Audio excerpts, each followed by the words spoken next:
some screaming heavy metal! We rock! But the evil that men do lives on. We gonna bang your head! You are now listening to the Music Mania podcast, a hard-hitting show featuring all things hard rock and heavy metal. And now here are your hosts, the Twins of Chaos, Clint Switzer and Paul Lagana. And it is our pleasure here on the Music Mania podcast to welcome the drummer for one of my favorite bands, up-and-coming bands here from the Virginia area, absolutely, I tell you, it's Sammy Lee from the band Red Rain. Sammy, welcome to the show. How's everything going, my man? Everything's going great, and I really appreciate you guys having me on. Hey, absolutely. It is our pleasure indeed. And I mean, I've got this new EP in front of me. I've been checking it out, and I can't say enough good things about it. And as far as I know, this thing's it's available on iTunes. Go grab it and go check it out. Yeah. Yep, that's correct. It's on iTunes. Pretty much all the music downloadable sites. iTunes. I believe it's on Amazon, Spotify. It's on Google Music. Yeah. So go out and get yourself a copy of the EP. Please do, because, to my limited ear as far as music, I know what I like. I'm not a musician, but this is the kind of music that I hear, that this is the type of music that I'm just frankly a fan of. I think that we got lost somewhere, maybe it started in the 90s and into the 2000s, where I get disassociated with a lot of hard rock music. I don't relate to certain bands, but to you guys to kind of bring back that old school vibe. I mean, I think that's instrumental to keeping that alive, and this EP really reflects that, and I really enjoy it. It's Not That Way, especially the single. That's a great tune, man, and this is a really good EP, and we look forward to more. Well, I appreciate that. It's funny, and it's funny, I was trying to explain something to somebody. It's, we're a little bit older, and, I'm from the 80s as well. Again, my favorite band of all time is the David Lee Roth Van Halen era. But what we do is, when you come from that kind of music and you're into that music, and the four of us have played in bands that have played that music over and over, you bring your own influence into it. And for an example, and I'm not half the drummer Alex Van Halen is, but I try to bring that kind of drumming aspect to the band. So you're going to try to hear a little bit of a Van Halen flavor there. Bubba, our singer and guitar player, brings his flavor of what he likes. Stevie, our other guitar player and singer, they bring what we like, and it comes from the 80s background, and you just add your flair to it, and that's what we've done. Good music is good music, in my opinion. Sure, and what is it about that era? Because it's I'm 32 years old, but it's my favorite era. This podcast is based around interviewing a lot of musicians from that era. We focus heavily on it, and one reason, when we schedule interviews with Chip, your PR guy, who's amazing, by the way, one of my favorite people. Yeah, he's a great guy. We've been in contact with him for years, and yet we never met. It's going to happen one of these days. But what is it about that 80s? Because to me, when I look back on it and all the things that have happened in that era, I don't think it'll ever be replicated as far as that Sunset Strip era, just the Motley Crues, the Rats, the Wasp, been going on, Faster Pussycat, LA Guns. So many bands came from that era, and it was just such hard driving, just good time music. That's what you guys bring, and doesn't that just speak so highly of that era of music that people are still, trying to emulate that to this day? Well, I agree. I agree. But it's funny. I think again, these are all my opinions, so I don't want to offend anybody. MTV, as much as it helped bands, it hurt bands. There were some great bands back from the 70s that were just great bands, but didn't have the look, and they kind of got faded out. Then the 80s came, and there's great bands there, great music, and to sidestep that, the 80s was great because it was fun music. It was, it was music. You could sit down, you could have an adult beverage, or you could have a young beverage. It didn't matter, but you always had fun. It was always uplifting, in my opinion, and it was just fun. But corporate will always take their hand and everything, and that's, I think, what happened here with music. I mean, obviously, there's a lot of people there who have talent, not in the hard rock world, but have talent that are really good, but aren't on the main stage because maybe the way they look or their personality is not it. I think that's what kind of killed music. But good music is good music, and it will always rise above I believe, the showpiece, in my opinion. No, I think you're right about that. That's a really good point. And I tell you, and maybe it's just me, but in this, especially in the single, Not That Way, which is very, radio friendly. It's very, when you talked about the drumming style, I immediately, when I first heard it, thought about Van Halen, thought about kind of the drum sound from the 1984 album, and what that, and just the, it almost gives you almost even kind of like a Damn Yankees, Bryan Adams even type vibe, early Bryan Adams to me in that specific song, and the whole thing is really good. But man, this is just this has been a big deal for you guys because you just had the release party, I believe, in the last month, and you got to open up for Lita Ford here. Just, things have just got to be going fast. It's got to be kind of a whirlwind for you guys right now. Yeah, it's been great. And to go back to what you said real quick, yeah, it's funny. When we were writing Not That Way, so this will kind of throw you off a little bit. When we were writing Not That Way, and I heard Bubba start playing the riff, what immediately came to my head as far as drums go was the Cult. Yeah, it was more of a Cult feel for me. But nobody. It's so funny. Everybody had talked about that, and when we were doing the CD with David Ivory, which I'll get into in a few minutes, but we were doing David and Chip, and nobody else heard that but me. But I got more of a Cult feeling from that song.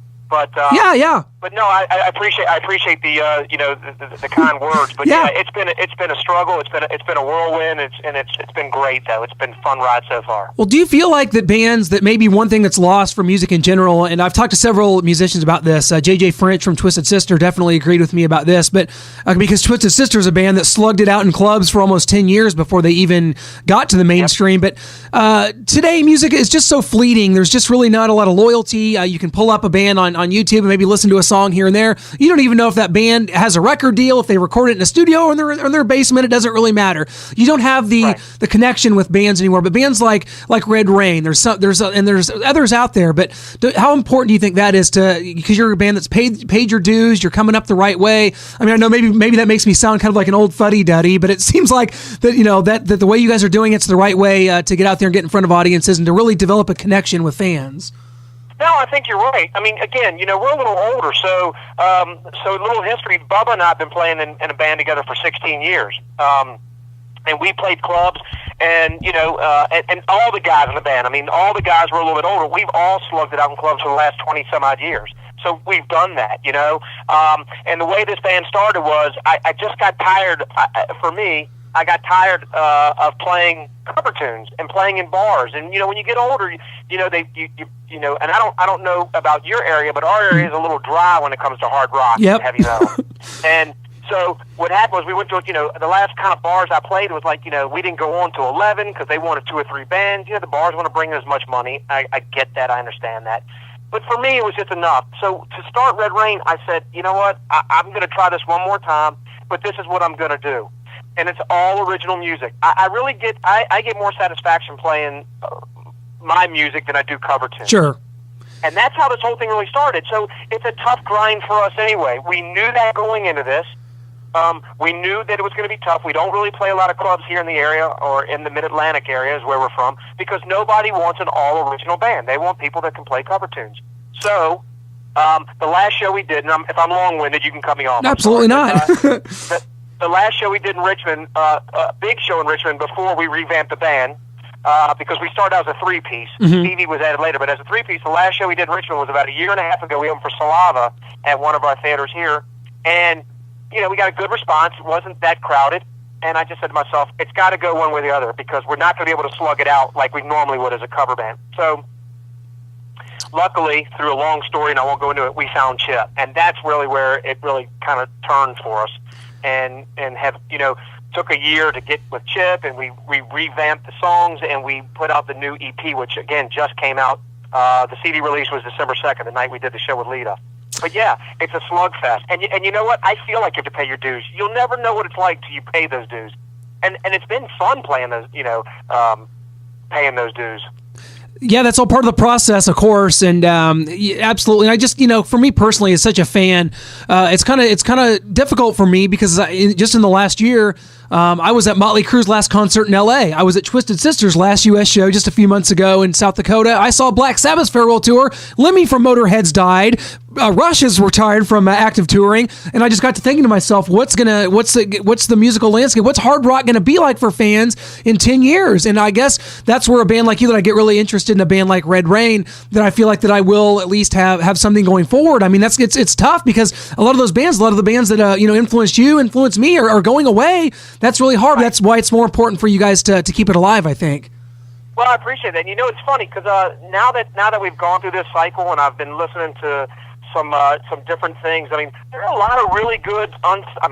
Not really good. There are a bunch. I mean, I can't even tell you how many. But there's so many good rock bands in our genre that are out there. But we're never going to hit the mainstream. That's the difference. And the problem is, again, and I think we touched on this earlier, is and again, these are my beliefs. I don't want to upset or piss anybody off, but money plays just such a big thing into it. I was talking to somebody about and I'm not a big fan. I'm not a huge fan of rap, but the thing about the rap community is, you'll get a guy that's playing a club, and I've been doing some reading about this. You get a guy that plays a club, they like him, so he'll make it on, he'll make it bigger, right? And he'll make a name for himself. What he'll do is he'll go back to a club and he'll find a no name and he'll bring him up, or them up, or a group up. Anybody at rap. Hard rock doesn't do that. I feel like hard rock's kind of let down some of the bands. Some of these bigger bands that are touring, they're all package tours now. Yeah. So there's nearly nowhere for a band like us to get on.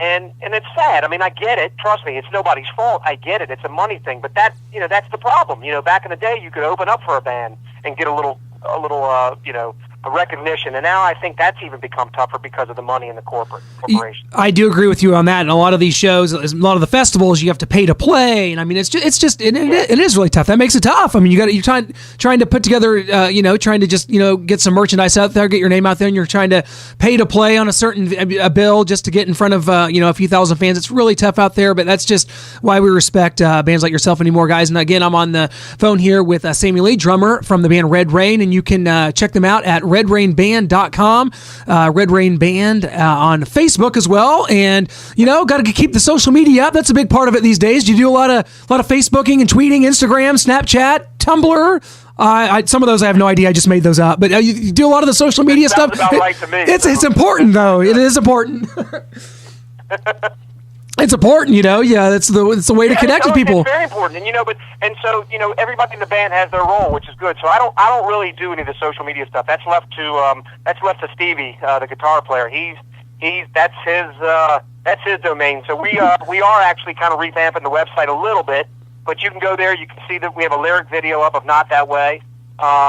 And the Facebook we're going to be revamping soon. But yeah, you're right. It's actually become probably more than 50% of what the band does. So it's a good thing. I don't know anything about it, so I'm not that computer literate. Yeah. Hey, well, that's never too late. And I'm just trying to think back in the day, like. Van Halen 1 comes out in 1978 and just like hopping on the internet and sending a tweet to David Lee Roth or something. It's just kind of funny to think about how, because back then it was just like, it's like the only time you would ever see, the band Kiss, or it would be on the album cover and you just, maybe a magazine, but my gosh, the fact you'd actually could just send Gene Simmons a tweet right now if I wanted to. I don't really want to. Yeah, maybe I do. I mean, that's just kind of crazy how things evolve, but that's all part of it, I guess.